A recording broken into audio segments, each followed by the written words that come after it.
For many years, I would look at how I did with an individual stock just based on like, did I make money or not? And while that's important, what's more important and more rational is to look at how an individual stock pick did relative to had you done, I think, the easiest thing, which is just to buy, the S&P 500 through something like the VOO.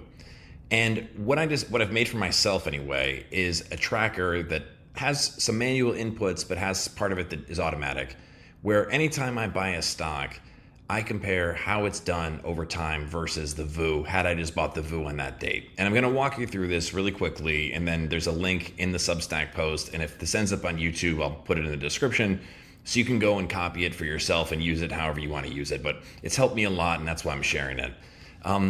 First of all, there's a stock ticker. So you need to make sure you get this right because this will impact the price that shows up for the current price, the date that you bought the stock, the amount you bought, and then this is actually automatic. I put this in for my own version a few weeks back. I have a lot of individual stock picks from the last like 6 months, and I can get into the reasoning for that another time.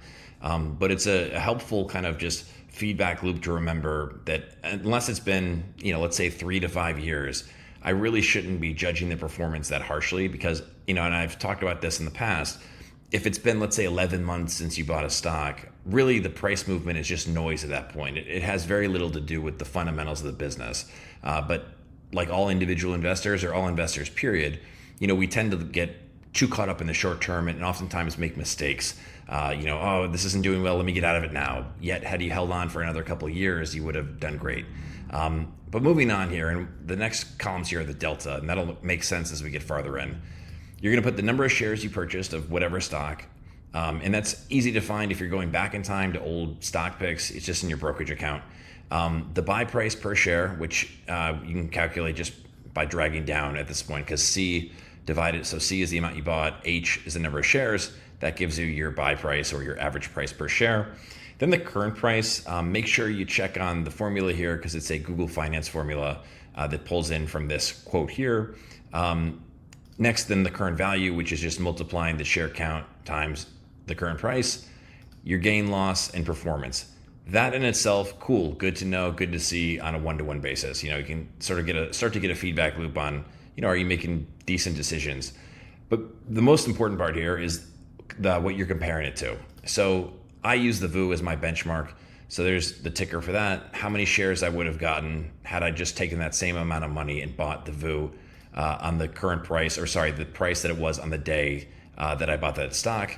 And I made a little note here. So it says, on same buy date as stock. So the buy price is whatever the adjusted closing price was for the VOO on the day that you purchased, not the VOO. So this is what the VOO was selling for, or what it closed at on September 1st, 2020. And same thing down below for September 9th, 2022. And those are just hypothetical examples. I own both of those stocks, but those are not real examples. I picked dates out of the air. The current price, which pulls in from that Google Finance formula, the current value, your gain, loss, and your performance, which allows the following, and this is the magic here, these two columns to come in play. I like the one that's dollar-based because I can click on it and see, and I have mine go down a little bit farther. I can see, how much better am I doing overall than had I just bought the VOO or only invested in the VOO. And I just find it really helpful. It makes a ton of sense. It's the most rational way to look at performance. I can't tell you how much it's helped me. Well, I could tell you, it's helped me a lot, and it's helping me a lot. And it's a good tool that I will plan to use for a long period of time.